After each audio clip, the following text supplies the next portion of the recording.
Hello again. I'm here to summarize the leveling up process and the aftermath of the previous adventure that we did. Um, First things first, everybody leveled up, getting more than 1,000 XP, and of course some of the characters got more than others because they had fought more things and had not been knocked unconscious. So I think especially Valdis and Rinja are mostly on the way to level 2. Um, a bunch of the gear was sold, and in total, all the characters got about 830 gold pieces. That included the selling of a +1 heavy mace, which no one kept because um, I was of the opinion that um, the orcish weapon would not want to be carried by anybody. And besides, the one who would carry it, Yerrick, has sadly departed. The only thing that I'm considering now is that the heavy mace was sold for about market value. I couldn't work out anywhere where it suggested whether magic weapons or magic items should be sold at half the value or not. Um, Based on what I read, it seems that only commodities such as you know grain um, or lumber or what have you, or things like gems should be sold at their market value. Everything else should be sold at half price, and I'm not quite sure how best to do it with magic items because they're rare enough that one would want to sell them at their market value if one had them. The merchants that you are selling them to wouldn't have the negotiating power because it's a rare item. It's not as though they've already got some in stock necessarily. So I sold the mace for 2,080, and I will briefly summarize one of the things that I was doing, and I guess I will show you um, one of the to me slightly useful things that I have for working out how much to sell things for. If I would just try and capture that, let's have a quick look. Hopefully that appears on the screen. So here is a simple little thing that it's quite unnecessary and overcomplicates things. But my idea was that if a character were to appraise something, he would then go to the merchant to sell that item. The merchant would appraise it, probably more successfully because it's his livelihood, and then the character and the merchant would then sort of negotiate the price and come to an agreement somewhere in between. Um, I suppose this is fairly simplified, and it's something that you could role play, and you could influence by diplomacy checks or something like that. But um, also, all of this can be rolled as well. I've just sort of like automated it a little bit if I can. So whatever, let's say there's something that's worth 1,000. It's a fairly rare item because the calculation is different. Or the DC and the calculation for the guess is different between common and rare items. So we'll say it's a rare item. I don't know. It's a magic something rather. Um, we're saying that the PC is trained with appraise. They've got +5 bonus, and then we can make it roll. So the PC fails, but the merchant succeeds, which he almost always will do. And these are the values that they guess. Now, the way that this has worked itself out, you can see over here.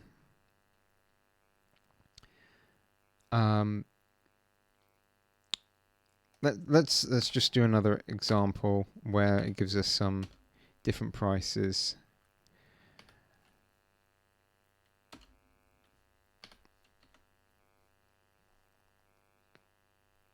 maybe we're not going to be able to. I may have also messed up the formula.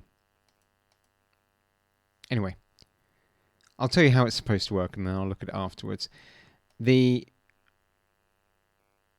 PC makes an evaluation of the price. The NPC makes an evaluation of the price, and then it is sold for the average between the two, basically. So that's what I've done for all the equipment. This might not be working correctly now because I did some sort of little fiddling around that if the PC failed the check, then it would default the estimation to the NPC's check for it.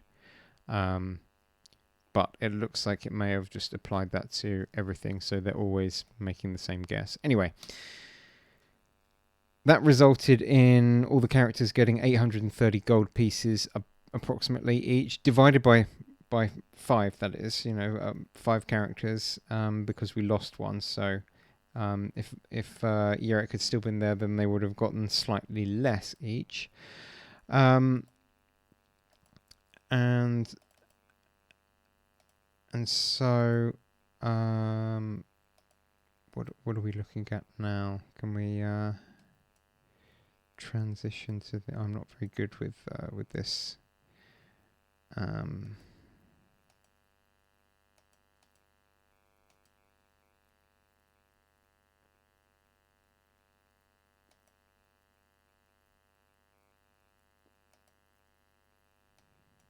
Right.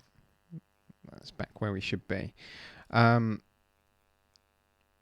So, some of the characters have managed to purchase some things, and I've created a new cleric. I was considering not having a cleric and going for something else, but I thought clerics are fairly fundamental to the game. I also want to point out for the next game, we've moved ourselves forward a little bit. The idea was to sort of start with the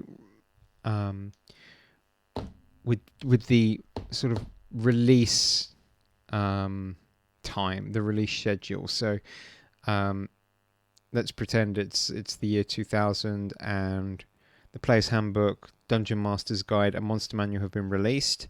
We've now moved a little bit to about January 2001, so we've got 2 new books that we can use. The Hero Builder's Guidebook, which doesn't have very much in the way of rules in it. This is mostly some advice on how to build your character with a couple of interesting things in it about determining your alignment and randomly rolling for the character's backstory and all that sort of thing, which I might do.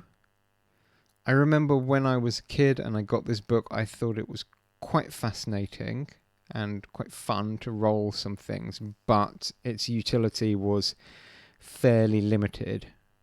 But it's, I don't know, it's an interesting book, but not that useful. So it's something that you can pick up very cheap compared to other 3rd edition stuff.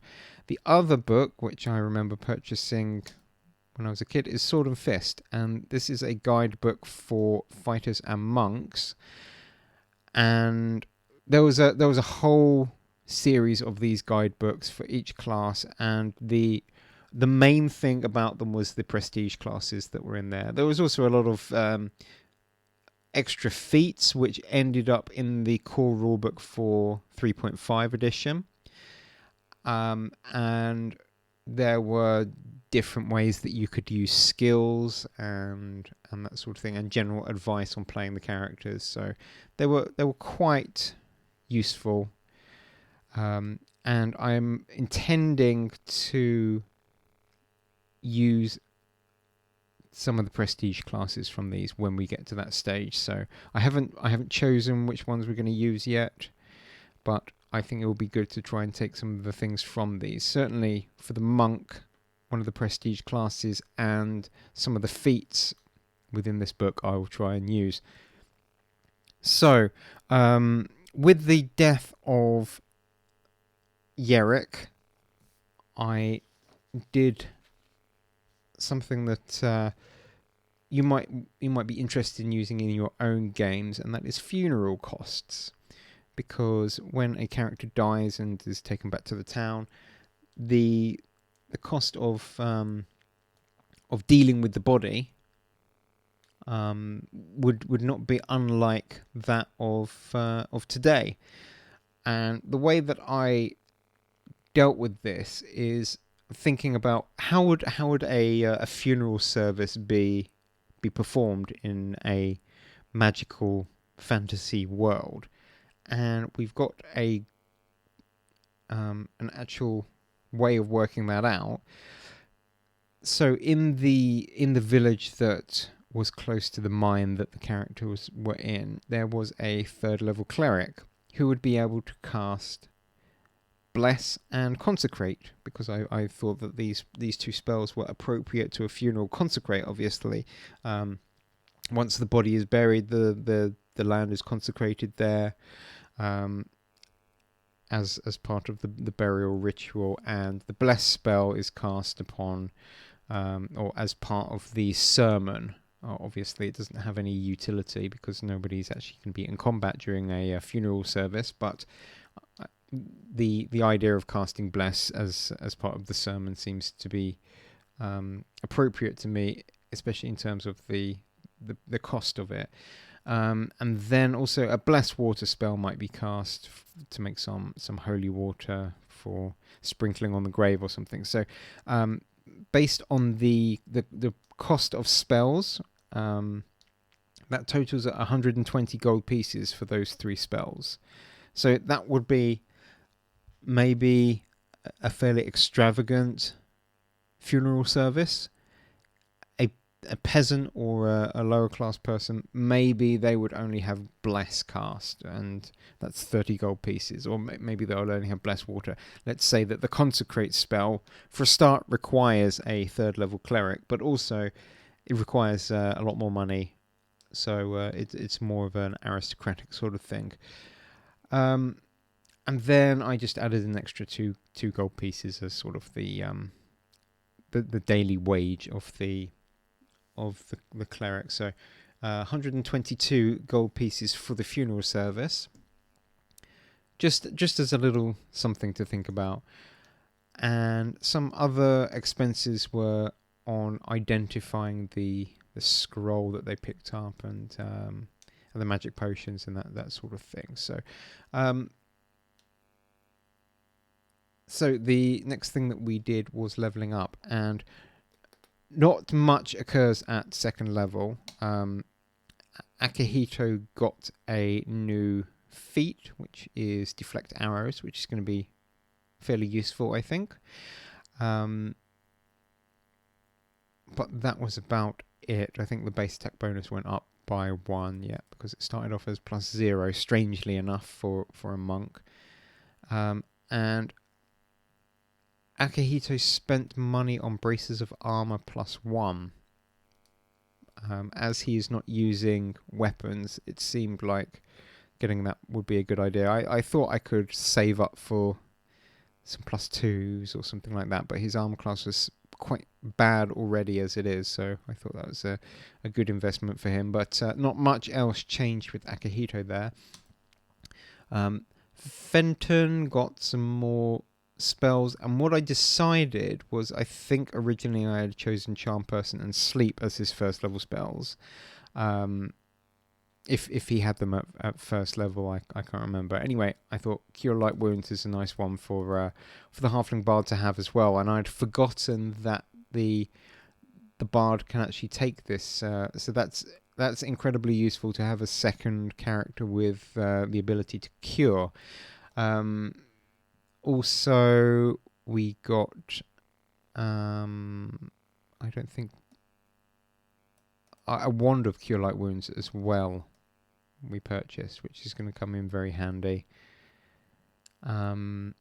He had also picked up a potion of invisibility from the adventure. So not much else occurred there apart from he's unlocked the 1st level spells. He, I think, knew the spells but couldn't cast them before, something like that. But anyway, 3 0-level spells and 1 1st level spell. So Fenton might start to be more useful because of the wand and the Cure Light Wounds. It's something that I was thinking about, that everybody says that low-level adventurers are kind of boring because there's not enough options of things to do, especially for casters. But you can get wands very early and scrolls early as well. And I think that there is an intention that you should be buying these things early on. I think that the adventure that we just been through here gave more money than maybe it should have. Plus, we had the other adventure beforehand, which there was an orc cleric in that one, also with a +1 heavy mace. So getting two +1 weapons to sell has helped out a lot. So it might be that wands are not really available until 3rd level, but characters should be able to pull their money together and get a wand of Cure Light Wounds quite early on, I think. Which helps out, or hopefully will help out a lot with the difficulties of dying early. But of course, one of the good things now that we've reached level 2 is that hit points shouldn't be such a problem. Akihito's looking okay with 15. Fenton's still only got 9, but he should be staying out of combat as much as possible. So Gothram spent a lot of money because he bought 3 masterwork weapons: the battle axe, the short sword, and a longbow. I was considering getting a composite longbow, but I decided not to at this point because they were expensive. I thought the +1 to hit might be better than the +1. Oh, well, he could technically get +3 damage, which might be better, but that's very expensive. I don't think he could afford that. He's got masterwork studded leather armor as well, so that's helping a little bit with some of his skill checks. And he rolled very well for his hit points. So Gothram is looking good. We're going to bypass Mirok for the moment because I'm going to talk about him once we've done all this. Rinya, he had picked up that scroll, which I think we sold.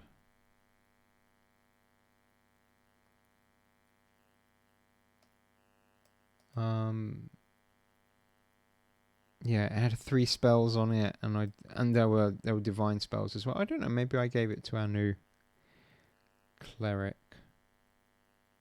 No, I think I sold it. Deciding, well, okay, maybe they would have been good. It was Summon Monster 2, Lesser Restoration, Dispel Magic. Good spells, but I decided that the money would be better. Rinya has got a couple more spells.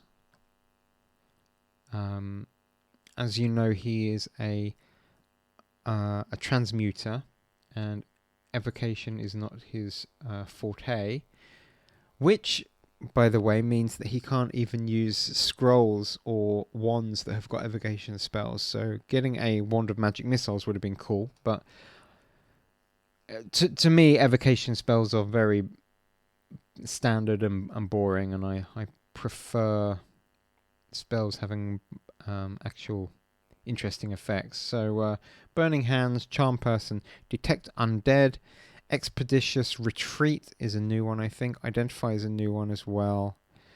Sleep maybe is new, but I don't remember. So that's where we are with first level spells, and he should have 4 per day. So I need to actually select an extra spell for first level.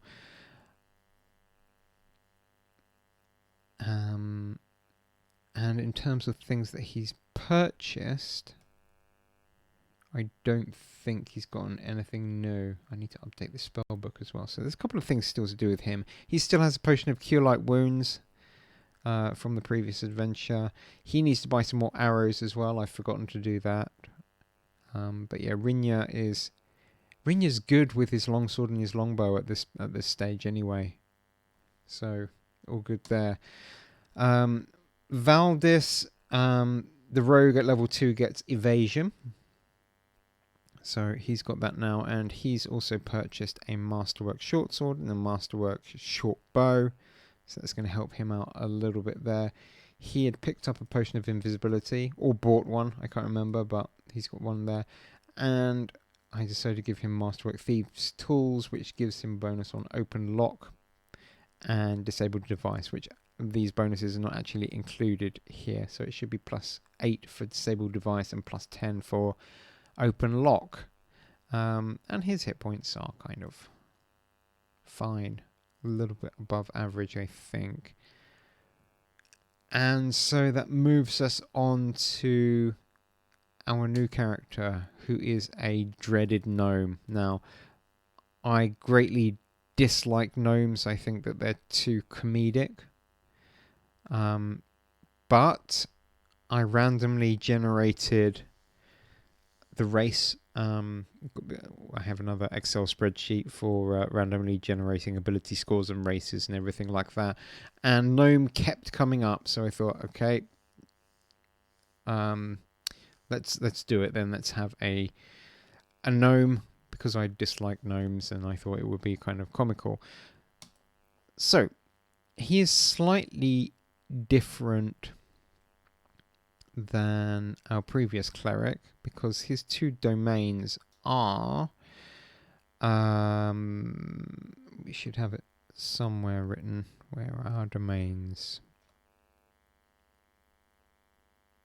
Protection and trickery. Now, one thing to note is that gnomes get 3 0-level spells from being gnomes, provided that their intelligence is at least, I think it is 10. Let's have a quick look. So,